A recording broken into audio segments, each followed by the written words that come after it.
Sasa nataka kuwapa update ya makamu mwenyekiti wa chama taifa Mheshimiwa John Heche ambaye asubuhi alipokuja mahakamani alikamatwa na jeshi la polisi.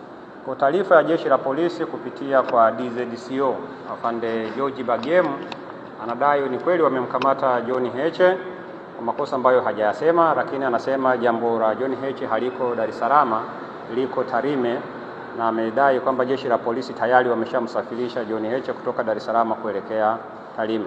Kwa hiyo kama chama tunajipanga sasa kwa maana ya kuagiza mawakili walioko mkoa wa Mara na mawakili wengine kutoka Mwanza ili waelekee huko kwa ajili ya kuweza kutoa huduma za kisheria kwa makamu mwenyekiti. Kwa hiyo makamu mwenyekiti, kwa taarifa ya jeshi la polisi ni kwamba hayuko Dar es Salaam.